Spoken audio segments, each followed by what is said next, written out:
Hi friends, ఈ fish బొమ్మె చేపలు అనమాట. ఇవి విలేజ్ లో అయితే చాలా ఫ్రెష్ గా దొరుకుతుంటాయి. నిన్న మా సిస్టర్ వాళ్ళు విలేజ్ కి వెళ్ళారనమాట. విలేజ్ కి వెళ్తే మా అమ్మ వాళ్ళు ఈ బొమ్మె చేపలను అయితే ఒక 4 తీసుకొచ్చారు, లైవ్ ఫిష్ ఇవి.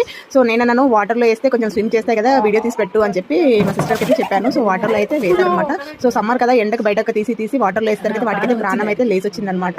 సో మంచి వాటర్ లో అయితే స్విమ్ చేస్తా ఉన్నాయి. సో ఒక ఫిష్ అయితే హై జంప్ చేసి కిందికి దూకేసింది అనమాట. సో మా వాడు భయపడినట్టున్నాడు. సో బట్ అనే ఫిష్ వాటర్ లో స్విమ్ చేస్తుంటే అయితే చాలా చూడముచ్చటగా ముద్దుగా అనిపిస్తాయి కదా. కానీ మనం మా డాక్టర్స్ ఏం చెప్తారు, వారానికి 1-2 సార్లు మంచిగా ఫిష్ తినాలి, ఫిష్ తింటే దాంట్లో ఏ విటమిన్ ఉంటుంది, మన ఆరోగ్యానికి మంచిది, మంచి కంటి చూపు కనిపిస్తుంది అని చెప్పి అంటారు కదా. బట్ వాటిని వండేటప్పుడు అయితే వాటి ప్రాణం తీసి వండాల్సిందే కదా. సో ఇలా కొడుతుంటే అయితే పాపం అనిపించింది. బట్ తప్పదు, ఎందుకంటే ఆరోగ్యానికి హెల్త్కి మంచిది కాబట్టి ఫిష్ తినాలి అని చెప్పి డాక్టర్స్ చెప్తుంటారు కాబట్టి ఇంకా తప్పదు, ఏం చేస్తాము. మొత్తానికైతే మా సిస్టర్ వాళ్ళు ఊరికి వెళ్ళారు, మా అమ్మ వాళ్ళైతే ఫిష్ తెచ్చారు. చక్కగా వాటిని కడిగి ముక్కలు చేసి మా అమ్మ అయితే వాటిని మంచిగా కర్రీ చేసింది. సో మేమైతే ఈ ఫిష్ కర్రీ మిస్ అయ్యాము. సో మా కోసం అయితే వాట్సాప్లో పంపించింది అనమాట.